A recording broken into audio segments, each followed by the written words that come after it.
Hello and welcome to Phoenix Women podcast, inspiring stories about women who have risen from the ashes. And today in episode 2, I'm joined by Nia Davies, the naturopathic nutritionist. I nearly said nurturist, nutritionist. And she's here to tell us about her Phoenix story. So I am Jane Mary. I am a shamanic practitioner, energy healer, Reiki master, and I am a women's empowerment and pleasure coach.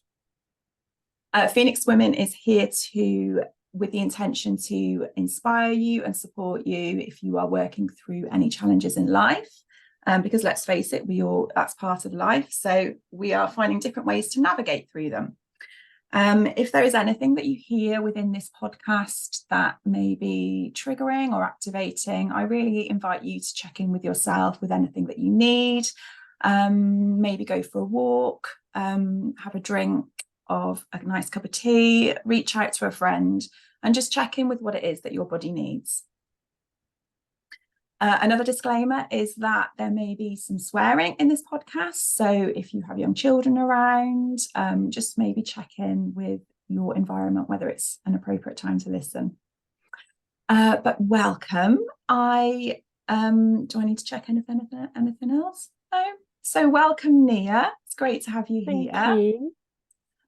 So Nia and I met about 4 or 5 years ago, and it was at an event that I was holding when I was doing mum suppers, and that was the first time that we met. And straight away, I felt that there was we had some similarities going on, didn't we? Absolutely. And with our experiences of being a mother, and our kind of over the years we've been in touch and connected either as friends or in workspaces. So I was really excited to have you come on to the podcast, because I know that you have professionally you have a wealth of knowledge that you can share with people, but on a personal level, I know that the things that you've experienced can really help and support a lot of other mothers, and particularly mothers of children with additional needs. So do you want to tell us a little bit about who you are, what you do, and all that jazz? Of course, yeah. Actually answering the question who I am is actually really difficult for me right now. I feel like I'm still going through a massive transition and have been for the last since I became mum to my second child, who's now 9. So I have 2 children, one, my daughter who is 14 and my son who is 9. And it's my son who has very complex medical needs. And I did not, I think I was incredibly naive to believe that I would not have a special needs child, that wouldn't be part of my motherhood journey. And it has been brutal. Absolutely brutal. It's been a brutal journey, motherhood journey, and I have really struggled with the whole journey, but it has also been transformational, and that's why I say that it's really difficult for me to actually describe who I am right now in this moment, because everything is changing all of the time. But my professional title is a naturopathic nutritionist, and I retrained as a nutritionist because of my son. He's got very severe food allergies, and it was searching for answers for him that led me to retrain and to go on a new journey professionally, which meant that I had to let go of my profession before and my career before. And with that has come another huge transition and lots of other emotions that came with that as well. Oh, yeah. So I think one thing that I really found in hearing you there is, and this identifying of who we are, there's a massive element of grief I found that I took a long time to actually voice, that I experienced, because myself being a parent of a child with special needs, additional needs and disabilities. So that must have been such a huge part of becoming part of your motherhood, I think it's a hard thing to talk about, isn't it? Because there's such a massive element of shame that surrounds that. I don't know if that resonates with you or whether you find that at all. I have found that. I've actually found the grief to be the hardest part of all of it. Actually, grieving, I think becoming a mum, there's a huge transition period, and there is grief in every motherhood journey. And actually, it's not acknowledged. It's not acknowledged in society. It's not acknowledged in our close circles, in our friendships, in our family. I mean, even becoming a mum first time round, I really struggled. My birth with my daughter was incredibly difficult. And I can remember coming home and feeling like I had been in a kind of major trauma. It felt like being in a car accident. And everybody around me was expecting me to be grateful, to be happy that I'd got a child, that I needed to just get on with things, that this was life, that motherhood is hard. And I didn't feel like I could truly voice how I was feeling, which was just complete shock. And then that has been amplified with having a child with special needs. That grief has been amplified. And I have found it incredibly difficult to not let that consume me. It's been really difficult. And I've had to seek the support of other women in order to help me navigate that. I don't think that we can do this alone. I think we need other women, but I think there are lots of challenges for women trusting other women. There's a lot for us to navigate, and there's a lot for us. We have to really lean in, and we have to trust that another woman will hold us in that. I don't want to say it's all darkness, because it's not, because there's always light with that. But that has been really difficult for me. Trusting other women to hold me has been, a huge part of my journey. Enormous, isn't it? And it's fascinating how it erupts and comes up through our experience through motherhood and needing that holding around us. Which I suppose historically, like with our ancestors, we would have had that. We would have had that village. But the culture that we live in today is missing that dramatically. So it's kind of almost feeling rebuilding that trust. Because it almost feels let down when we give birth. Why did nobody warn me that it was going to be like this? You know, that feeling of shock that you go through, which I know a lot of women go through. I know I did as well, as you were talking about. So how have you found spaces to build that trust, and what's the impact of that been on your well, actually, first, there was one thing I wanted to ask first, was how have you created capacity to feel what you've needed to feel, actually, as you know, when you've talked about that grief, because I know that your life is full. So how have you created that space and capacity? Because I know the feeling, the tendency is that we want to just keep pushing through, and because life is busy. How have you created that space for yourself to really feel whatever you need to feel? So on a daily basis, I write down those feelings. So I try and do it in the morning, and it's only for around 5 minutes.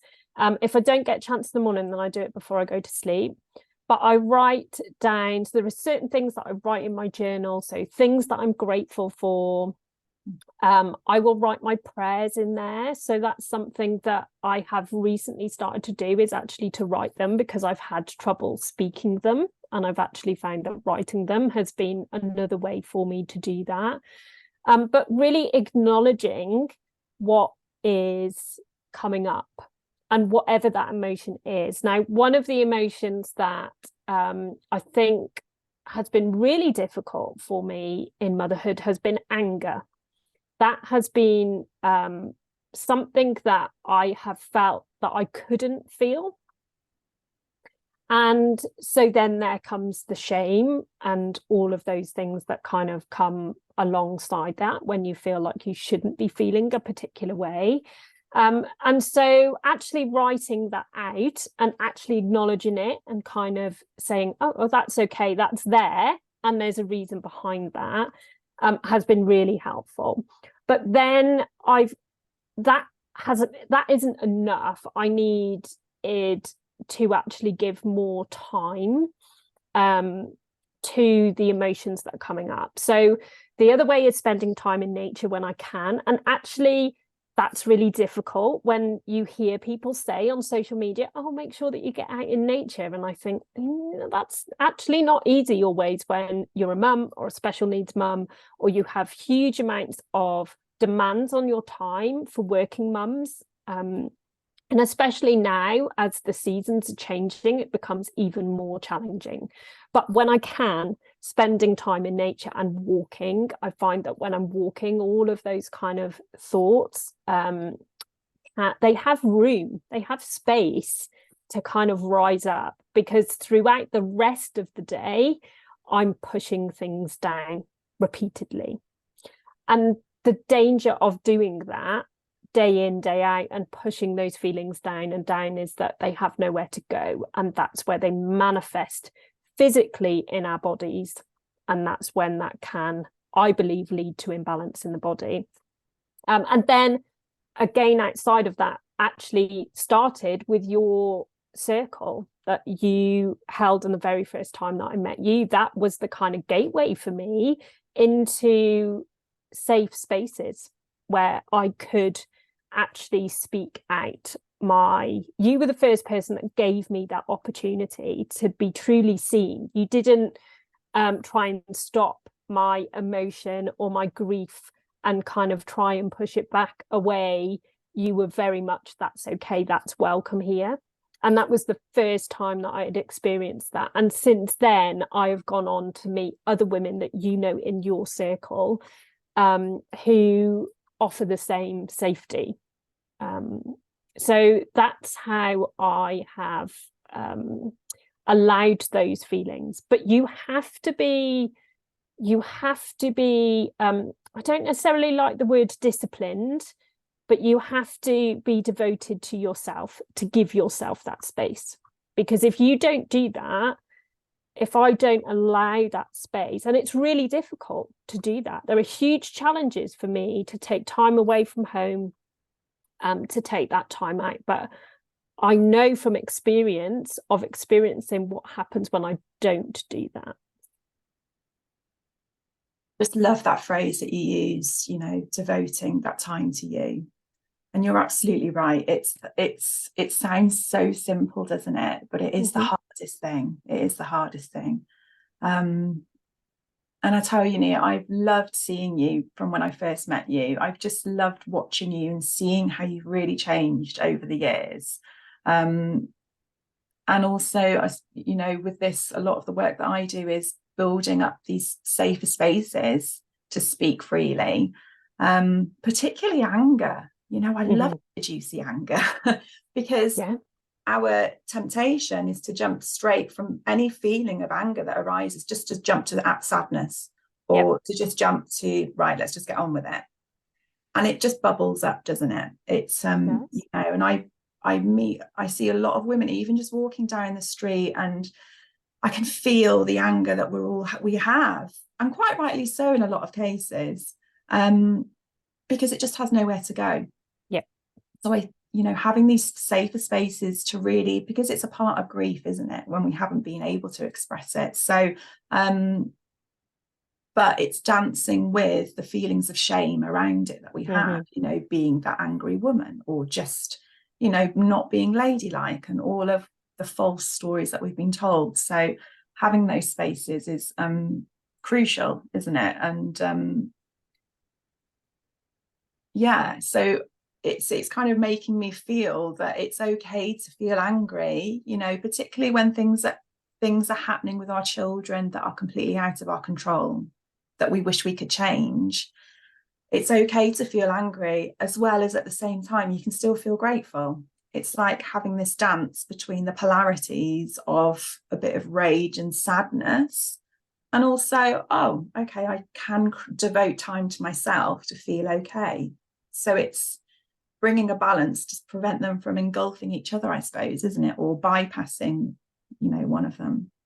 Absolutely. And acknowledging it and actually kind of witnessing that emotion, that anger, rather than that kind of instant feeling of shame and trying to push it back down, actually saying, do you know what? I have a right to feel angry right now. This is a really difficult situation, and it does feel like everything is up against me at this time, and that nothing is working, changing.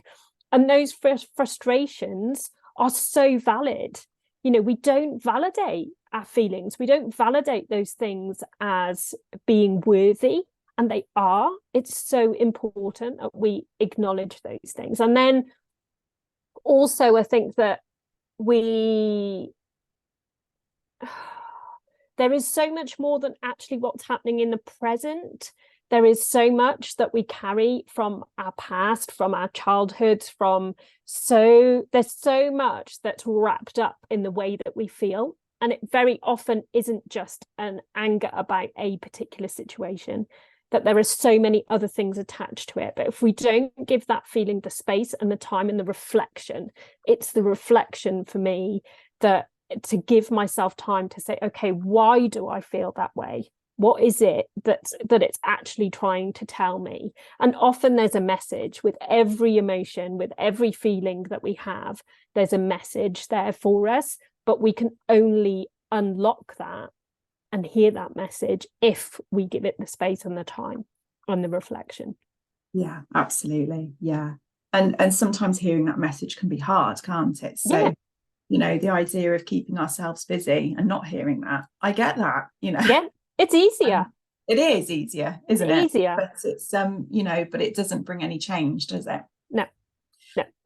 So within the spaces, I'm really intrigued and curious. So I suppose you've had a lot of situations that have happened in your life that have forced change for you, but has there been a moment where you've kind of had a bit of a snap decision, or there's been a light bulb moment and you're like, right, I have to change something and I have to do something? Has there been like a moment? Can you remember any does that resonate with anything? Has there been a moment in the past when I think one of the big moments was when I had been working in a role from home. So since I've become a nutritionist, I was working in a role from home, and I was trying to juggle too many things at the same time. And I completely burnt myself out and ended up kind of crashing down, and I wasn't able to continue. And I had to, as a mother, put my family and my children first. It was kind of without doubt, that's what I had to do. But that was a kind of huge moment for me, because everything fell apart, everything kind of fell away. And I had to make some really clear choices about how I was going to look after myself in order to then be able to juggle doing things that I love, as well as nurturing and looking after my family, and doing those two things together. And that really was the kind of catalyst for me to say, I have to prioritize making space for myself. And that has included going to women's circles, going to breathwork circles, taking more time out in nature or journaling and doing those things. But it is a breathwork teacher said to me that it's called breath work for a reason, because actually when we go to these circles or we go to these spaces, it's not easy, because you are facing your shadow. You are facing the things that we spend all of that time staying busy pushing down. So it's not easy to do those things, and it would be much easier to numb, much easier to numb those things. So I think that moment where kind of everything came crashing down and I had to make a choice was a big change for me. It was where I really had to decide how I was going to prioritize looking after myself. When the demands on my time are so much, and it isn't easy, but we have to find those tiny little moments in our day where we can just take that time just to nurture ourselves. But in the work that I've done with other women on their own journey, I think one, seeing their honesty has been so enlightening, to actually see women share from their heart without that fear of being judged. I think has been a huge gift to see women do that, because actually in my working life prior to retraining, that was never the case where there were other women. We were always in competition with each other. Always. That's where the wounding is so fully present, isn't it? And yeah. I feel like when you were talking then, when you were talking about the vulnerability and women just being honest and open, you know, it just makes my shoulders just relax. And I know being in those spaces, it's like a revelation, isn't it? Wow, you know, women can be like this, and the witnessing of each other speaking so freely and openly without judgment. You know, whether you're in those spaces speaking or not, just hearing them is can be so hugely impactful, can't it? It is, absolutely, because we're not used to it. And so that even when you're in those spaces, there can come a kind of uncertainty about whether that is a safe space. And that's why you can't just go to one of these things once and feel that that's going to be it. It really is a journey, a spiritual journey that you have to keep you have to keep moving through that, and be willing to let go of the patterns, the cycles, the behaviors that just don't serve you anymore. Yeah. I mean, it gets, I think when you start to get a bit bored and tired of your own story, that's always a good sign, isn't it? That, right, okay, we need to change some things. But you're absolutely right with, you know, with the going to the circles. It's I mean, they are the most incredible spaces because they offer so much, don't they? But they are also work, and it's work for our greatest good. You know, I remember I think in every circle, you know, we're just always a mirror of each other, aren't we? You know, whenever I sit in circle, like whenever I hear them speak, it's like, oh gosh, that's as if I said it. And with that, there's also always going to be someone there who's a mirror of my wounds and my shadow, which makes me feel, it's like that.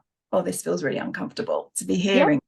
But I'm ready to hear it because I don't need that anymore. It's something ready to release and to let go of, isn't it? Which is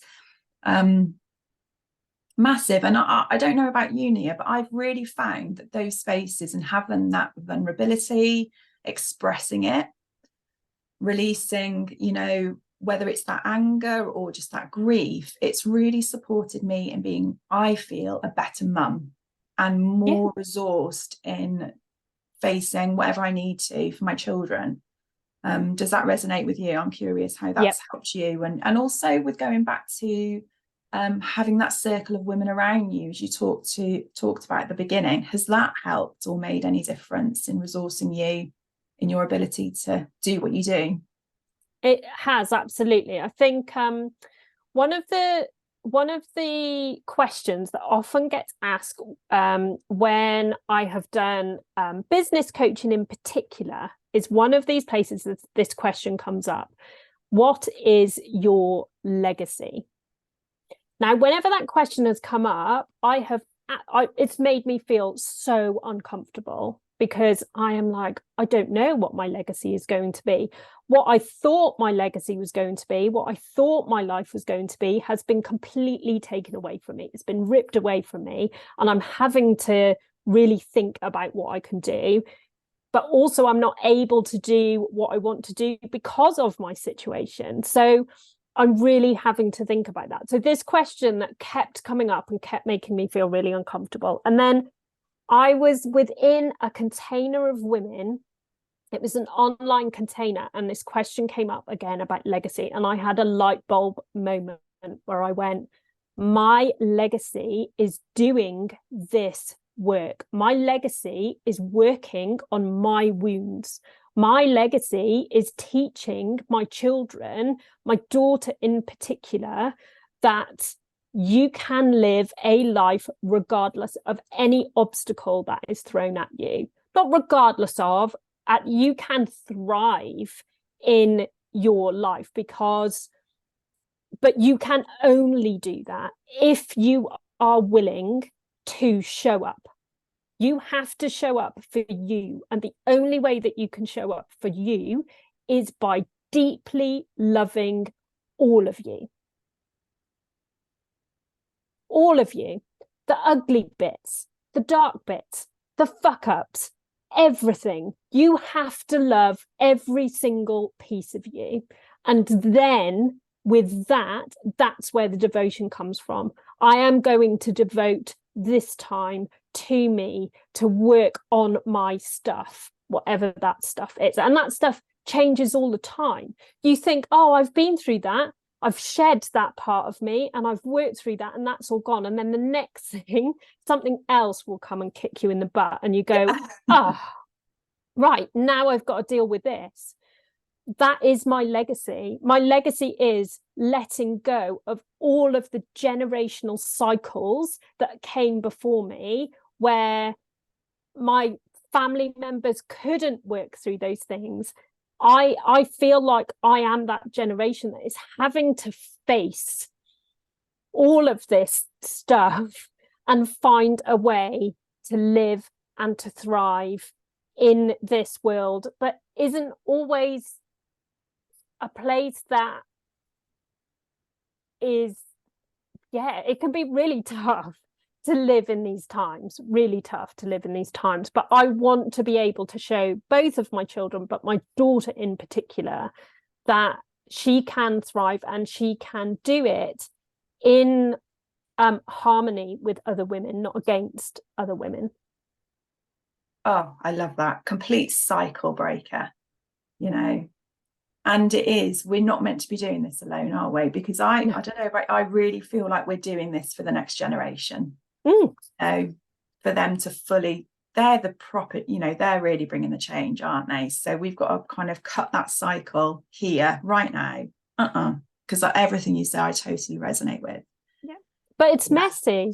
It's really messy. Oh, it's hideous, but it's glorious at the same time. It's like polarity, isn't it? It's like, oh yeah, it's really uncomfortable, but oh my God, this is amazing. Yeah, it is. And I think that's where working with other women who can hold you and who can reflect back to you, that has been the greatest thing for me, being in circle with other women where you're able to safely talk about your fears and your shadow and the things that are coming up, because so often our own personal view of ourselves is so distorted.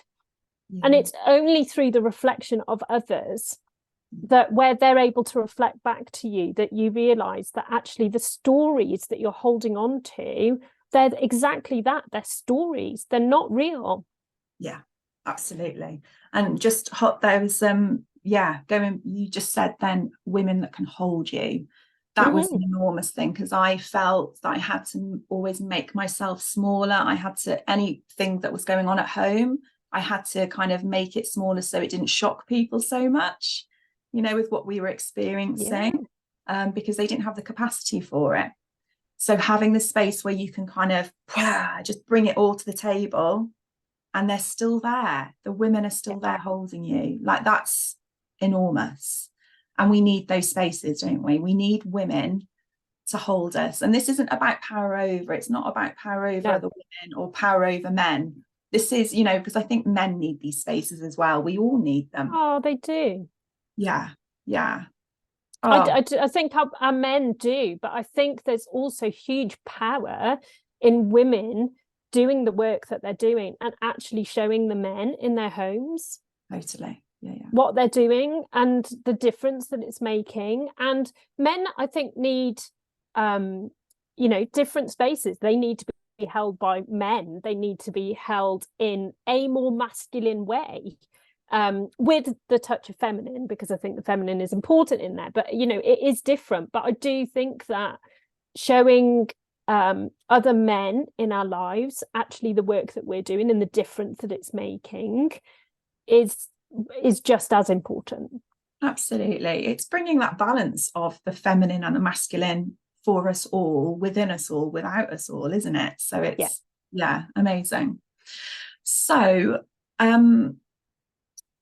for anyone listening who is perhaps going through a really rough time, the podcast is Phoenix Women. So anyone who feels like they're perhaps going through the flames, through that real challenging time, or they're just stepping through, what advice would you give anyone who is going through a really rough time right now? And, I remember one thing that was a switch for me was to think where I'd be in 10 years' time. And I didn't want to be in that same place. And that was my point of saying, right, I need to change. I want to change. What can I do?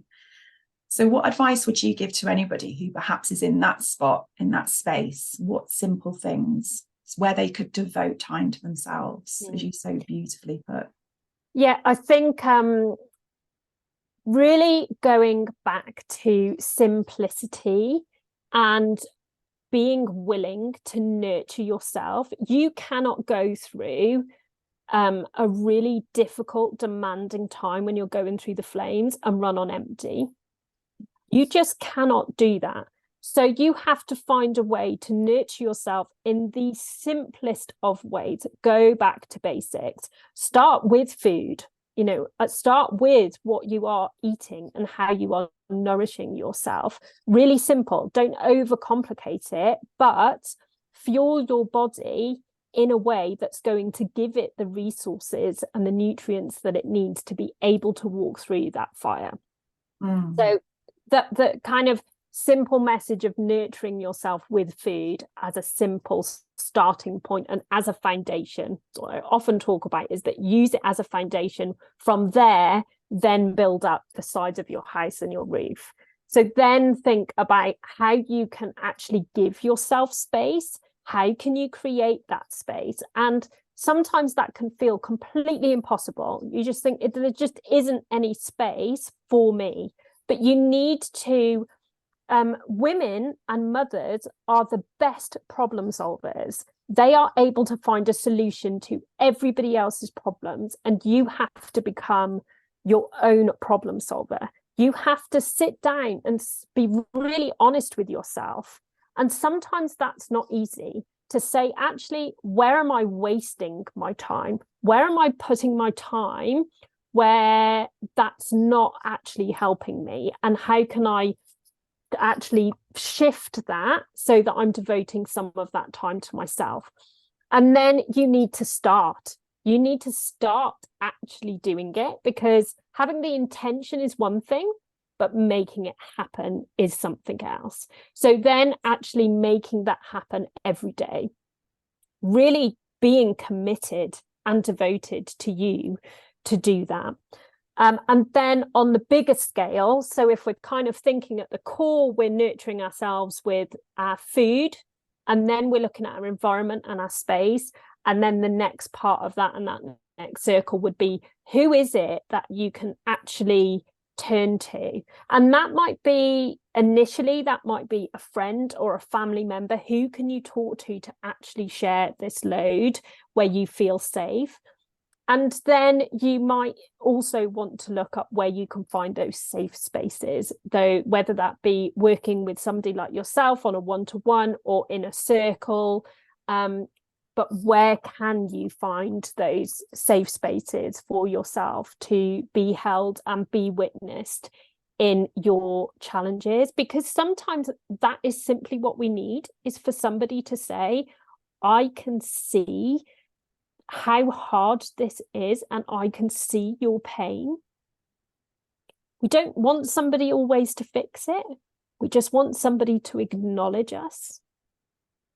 Seen, isn't it? Yeah. Yeah. It's some things can't be fixed. Some things can't be put back together. Some things can't be changed. The reality of life is that, you know, we do have to face really difficult times, but we shouldn't have to do that alone. And we've got to find we have to rebuild the trust between women.